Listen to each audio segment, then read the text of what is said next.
তো প্রথমে আমরা শ্রীমঙ্গলের উদ্দেশ্যে আমাদের যাত্রা শুরু করি। তো আমাদের ট্রেন ছিল কালনী এক্সপ্রেস, যেটা 6টা 15-তে সিলেট স্টেশন থেকে শ্রীমঙ্গলের উদ্দেশ্যে, মেনলি ঢাকার উদ্দেশ্যে যাত্রা করে। তো আমাদের ডেস্টিনেশন ছিল শ্রীমঙ্গল। তো আপনারা যারা ঢাকা থেকে আসতে চান তারা হলো গিয়ে ঢাকা থেকে যে সকল ট্রেন ভোরবেলা ছেড়ে আসে সিলেটের জন্য, সে সকল ট্রেনে করে আসতে পারেন। এবং ভানুগাছ স্টেশনে নেমে এখান থেকে অরণ্যবিলাস ইকো রিসোর্টটা খুবই কাছে। তো আপনারা চাইলে ভানুগাছি স্টেশন থেকে 120 টাকা দিয়েই ওই রিসোর্টে চলে যেতে পারেন। তো এই মুহূর্তে আমরা শ্রীমঙ্গল স্টেশনে এসে পৌঁছে গিয়েছি। প্রায় 2.5 ঘন্টা সময় লেগেছে আমাদের আসতে। আর আমাদের শ্রীমঙ্গল স্টেশনে নামার মূল উদ্দেশ্য ছিল চাঁদের গাড়িতে করে ঘোরা। তো আমরা কয়েকটা ড্রাইভারের সাথে দরদাম করে একটা চাঁদের গাড়ি ঠিক করি, যারা আমাদেরকে বধ্যভূমি এবং লাল পাহাড় ঘুরতে নিয়ে যাবে। এরপরে আমাদেরকে আমাদের রিসোর্টে ছেড়ে দিয়ে আসবে, যেটা শ্রীমঙ্গল শহর থেকে প্রায় 40 মিনিট থেকে 50 মিনিটের দূরত্ব। তো এই মুহূর্তে আমরা আমাদের ব্যাগেজ নিয়ে চাঁদের গাড়িতে উঠে যাই এবং উনিও ছাদের যে কভারটা ছিল সেটা খুলে দিচ্ছিলেন। এবং এই মুহূর্তে যেহেতু আমাদের সকলেরই প্রথম জার্নি ছিল চাঁদের গাড়িতে করে, তো খুবই সুন্দর একটা এক্সপিরিয়েন্স ছিল আমাদের জন্য, খোলা আকাশে দেখতে দেখতে জার্নি করা। তো আসলে শ্রীমঙ্গলের রাস্তাও অনেক সুন্দর ছিল এবং দুপাশের ভিউও অনেক সুন্দর ছিল। দেখা গেছে ওই দিন মেঘলা দিন ছিল, খুব একটা গরম ছিল না এবং বাতাস ছিল। গ্রামের প্রাকৃতিক পরিবেশ দেখতে দেখতে আমরা চলে যাই আমাদের রিসোর্টের কাছে। তো তারা আমাদেরকে হলো গিয়ে গ্র্যান্ড সুলতান হোটেলের সামনে নিয়ে একটু স্টপেজ দেয়, সেখানে আমরা আমাদের লাঞ্চ করি এবং কিছু লোকাল মার্কেট আমরা ভিজিট করি, যেখানে কিছু লোকাল পণ্য ছিল, যেরকম মণিপুরি প্রোডাক্ট ছিল, বেতের প্রোডাক্ট ছিল। তো দেন আমরা আবার আমাদের রিসোর্টের জন্য ওখান থেকে যাত্রা শুরু করি খাওয়া দাওয়া করে। তো সেখানে পুরোটা রাস্তায় ছিল খুবই পাহাড়ি এরিয়া। তো এরপরে আমরা আমাদের রিসোর্টে পৌঁছে যাই। তো রিসোর্টের এন্ট্রান্সটা অনেক সুন্দর ছিল, তাদের এনভায়রনমেন্টটা দেখে আমাদের মন ভালো হয়ে যায়। তো আমাদের গাড়ি আমাদেরকে নামিয়ে দিয়ে চলে যাচ্ছে। তো তারা আমাদেরকে রিসেপশনে একটা ওয়েলকাম ড্রিঙ্ক সার্ভ করে। এরপরে আমরা আমাদের রুমের সামনে কিছুক্ষণ বসে আড্ডা দিচ্ছিলাম। তো ওয়েদারটা খুবই সুন্দর ছিল, একটা রৌদ্রোজ্জ্বল দিন আমরা পেয়ে গেলাম এরপর। তো দেখা গেছে যে আমার সবচেয়ে পছন্দের জায়গা ছিল সুইমিং পুলটা, কারণ সেখান থেকে আকাশ, তারপরে গাছপালা, পানি, মানে সব কিছু মিলে খুবই সুন্দর একটা রিফ্রেশিং এনভায়রনমেন্ট ছিল তাদের এখানে এবং একটা গ্রামীণ পরিবেশ। তো সব কিছু মিলে খুবই ভালো লাগছে। এরপরে আমি সুইমিং করতে নেমে যাই সুইমিং পুলে, যদিও তাদের সুইমিং পুলের পানিটার কালার সবুজ ছিল, বাট ওকে। তো সুইমিং শেষে আমরা রিসোর্টটা ঘুরতে বেরিয়ে যাই, আমার দুটো ফ্রেন্ড আমার সাথে ছিল। আমরা একদম রিসোর্টের শুরু থেকে ঘোরা শুরু করি। তো তাদের রিসোর্টে প্রচুর গাছ, আসলে এত রকমের গাছ আছে তাদের রিসোর্টে, অনেকগুলো নাম আমি আসলে জানিও না।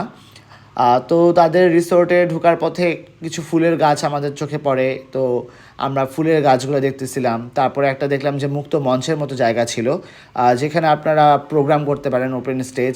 তো সেখানে আপনারা ফ্যামিলি বা ফ্রেন্ড বা আপনারা যদি কোনো অর্গানাইজেশন থেকে আসেন, সেখানে আপনারা একটা প্রোগ্রাম অ্যারেঞ্জ করতে পারেন।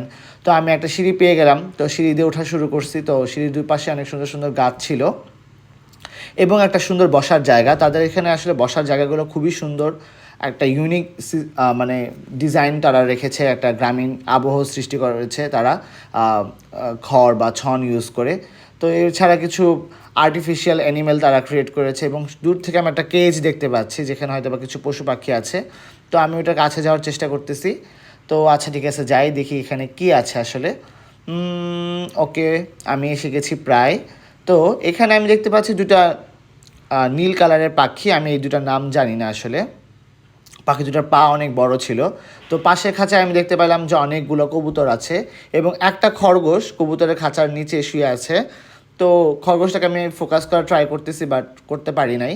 তো আমি এখানে কতগুলো কবুতর দেখতে পেলাম এবং তাদের এখানে অনেক বিভিন্ন জাতের কবুতর আছে আসলে, দেশি, গোল্লা, তারপরে গিরিবাজ, তারপরে ময়ূরপঙ্খী, এরপরে আরও অনেক জাতের কবুতর আছে। আমার আসলে এত কবুতরের জাত সম্পর্কে নাম জানা নাই। তো এখানে অনেক রকমের ভ্যারাইটি আছে, এটা আমি বুঝতে পারলাম, কারণ এক একটা দেখতে এক এক রকম ছিল। তো পাশে দেখলাম তারা একটা প্লাস্টিক ডাম্পিং স্টেশন রেখেছে এবং এখানে হলো গিয়ে কিডস জোন, যারা বাচ্চারা আসবে, চাইলে বড়রাও এখানে দোলনা আছে, দোলনায় দোল খাইতে পারেন। তো এখানে হলো গিয়ে মেনলি বাচ্চারা আসবে তারা এখানে এসে খেলাধুলা করতে পারে। তো আমি আর একটু হেঁটে সামনে গিয়ে গিয়ে দেখলাম যে তাদের রিসেপশনটা আবার আমার সামনে এসে গেল। তো তাদের রিসেপশনটা খুবই সুন্দর, ছোট একটা রুম। এখান থেকে মূলত তারা তাদের অফিসিয়াল কাজগুলো পরিচালনা করে। তো এখানে রিসেপশন এবং রিসেপশনের সামনে একটা টি কটেজ আছে। তো এখানে আসলে দেখা গেছে যে কটেজটার ওঠার যে সিঁড়িটা আমার কাছে সেটাকে সেফ মনে হয় নাই, তো এই জন্য আমি ওটাতে উঠি নাই। তো পাশেই হলো গিয়ে কতগুলো রুম, যেগুলো হলো গিয়ে আপনার আবাসিক, মানে একদম যারা ফ্যামিলি নিয়ে আসবেন তাদের জন্য, মেনলি হলো গিয়ে ফ্যামিলি কটেজ এগুলো। তো এখানে হলো গিয়ে আমি দেখতেছি কতগুলো কটেজ, এবং তাদের কনস্ট্রাকশনটা ছিল মেনলি বাঁশের বা চটের ম্যাটেরিয়াল দিয়ে তারা হলো গিয়ে রুমগুলো কনস্ট্রাক্ট করছে। তারা বাঁশের জিনিস ইউজ করছে, এবং তাদের দেখা গেছে যে উড এবং খুবই ন্যাচারাল ফ্রেন্ডলি প্রোডাক্ট তারা ইউজ করেছে, এবং আশেপাশে খুবই সুন্দর গাছ লাগানো ছিল দুই পাশে, যেটা আমি প্রথম থেকে বলতেছিলাম। তো আমি এখন দেখতেছি যে একটা ঝড় আসার আগে বা বৃষ্টি আসার আগে যে একটা ওয়েদার হয়, খুব সুন্দর বাতাস আসতেছিল, যে ওয়েদারটা আমার খুবই পছন্দ। কারণ বৃষ্টি আসার আগের ওয়েদারটা আসলে অনেক মানে মন ভালো করে দেওয়ার মতো একটা ওয়েদার। তো আমি তাও হাঁটতেছিলাম, কারণ আমার কাছে খুবই ভালো লাগতেছিলো ওই বাতাসের মধ্যে হাঁটতে ওই জায়গাটা দিয়ে। সামনে আমি কতগুলো হ্যাঙ্গিং বেড দেখতে পাচ্ছি, যেখানে সবাই দেখতেছেন যে দৌড়ে দৌড়ে রুমে চলে যাচ্ছে, যে সেখানে আপনি চাইলে একটু কিছুক্ষণ বিশ্রাম নিতে পারেন, নিজের সাথে কিছু সময় কাটাতে পারেন। তো তাদের এই জায়গাটা আমার কাছে খুবই ভালো লেগেছে, এবং তাদের এখানে পর্যাপ্ত বসার জায়গা ছিল। এগুলো মূলত হলো গিয়ে যদি আপনারা অনেক বেশি সদস্য নিয়ে আসেন, দেখা গেছে ফ্রেন্ড নিয়ে আসেন, তাহলে আপনারা ওই কটেজগুলোতে থাকতে পারেন। এবং এই পাশে যেটা বলতেছিলাম যে কয়েকটা সুন্দর বসার জায়গা। তো আমি এখানে মূলত সকালের দিকে বসতে প্রেফার করি, কারণ এখানে সকালবেলা দেখা গেছে খুবই সাইলেন্ট একটা ওয়েদার থাকে। তো তখন আপনি যদি ওখানে বসেন, সো আপনি নিজের সাথে খুব ভালো একটা টাইম স্পেন্ড করতে পারবেন। তো মূলত বৃষ্টি আসার একটা এনভায়রনমেন্ট। তো আমি আস্তে আস্তে খুঁজতেছি যে আমি কোথায় যে একটা শেল্টার নিব, কারণ আমি বুঝতেছি যে আর 1-2 মিনিট পরেই বৃষ্টি পড়া শুরু হবে। তো আমি একটা ডাইনিং রুম পেলাম, তো আমি ডাইনিং রুমে চলে গিয়েছি, এবং তাদের ডাইনিং রুমটা খুবই সুন্দর ছিল। ডাইনিং রুমটা পুরোটাই হলো গিয়ে দেখতে পাচ্ছেন যে বাঁশ এবং কাঠ দিয়ে তারা কনস্ট্রাক্ট করেছে, এবং দেখতেই পাচ্ছেন বৃষ্টির জন্য সবাই একটা প্রিপারেশান নিচ্ছে। উনি ওনার একটা বালতির মতো জিনিস নিয়ে এসে দৌড়ে আসতেছে, যেটাতে মেনলি শুকনা কাপড় ছিল। তো এটা ছিল তাদের মেনলি ডাইনিং স্পেস, যেখানে আপনারা খাওয়া দাওয়া করতে পারেন, মানে দুপুরবেলা, সকালবেলা এবং রাতের বেলা। তো এই মুহূর্তে এখানে বৃষ্টি শুরু হয়ে গিয়েছে। তো বৃষ্টির ওয়েদারটাও খুবই সুন্দর ছিল, কারণ এরপর বৃষ্টি শেষ হওয়ার পরে আমরা দেখতে পাচ্ছি যে আবার হালকা রোদ উঠে গেছে। তো এটাও খুবই সুন্দর লাগতেছিল, কারণ বৃষ্টির পরে রোদ উঠলে সব কিছু অনেক ফ্রেশ দেখা যায়। তো সব কিছু অনেক ফ্রেশ ছিল। তো আমি আস্তে আস্তে আবার সামনে এগিয়ে গেলাম, এবং যেয়ে দেখতেছি যে আবার আমার সামনে সুইমিং পুলটা এসে গেছে। তো সুইমিং পুলের পাশে কিছু বসার জায়গা ছিল, যেখানে আপনি সুইমিংয়ের আগে আড্ডা দিতে পারেন, সুইমিংয়ের পর আড্ডা দিতে পারেন, বা সুইমিং ছাড়াও আপনি বসে আপনার ফ্রেন্ডদের সাথে আড্ডা দিতে পারেন, যেহেতু এখানকার ভিউটা খুবই সুন্দর, দেখতেই পাচ্ছেন। তো এরপরে আমরা চলে গেলাম সন্ধ্যাবেলা চা খাওয়ার জন্য। তো আমরা এখন চা খাওয়ার জন্য গেলাম, তারা আমাদেরকে মাটির কাপে দুধ চা সার্ভ করেছে। আপনারা চাইলে বিভিন্ন রকমের চা অর্ডার করতে পারেন, তাদের চাগুলোও খুবই ভালো ছিল। অ্যাজ মাটির কাপে তারা সার্ভ করেছে, তো খুবই একটা অন্যরকম টেস্ট ছিল সেটার। তো আমরা আড্ডা দিতে দিতে মাটির কাপে চা খেলাম। দেন আমরা আবার সুইমিং পুলে রাত্রেবেলা নেমে পড়ি, অ্যাজ তাদের এখানে রাত্রেবেলাও সুইমিং করার অপশন আছে।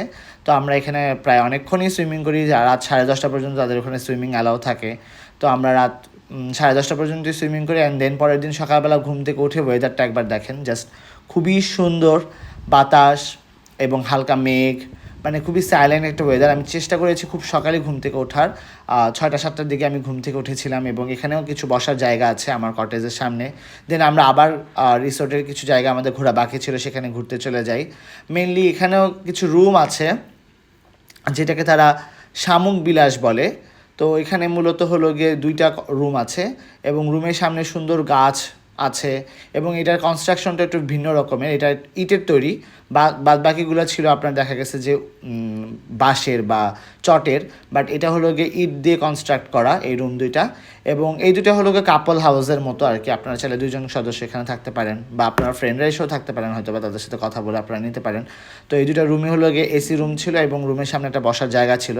অ্যান্ড দেন আমি আবার হ্যাঙ্গিং করি, বললাম যেটা যে সকালবেলা আমি হ্যাঙ্গিং করবো ভেবেছি, এবং দেন আমি সিলেটে আবার ব্যাক করি ট্রেন দিয়ে। আমরা পাহাড়ি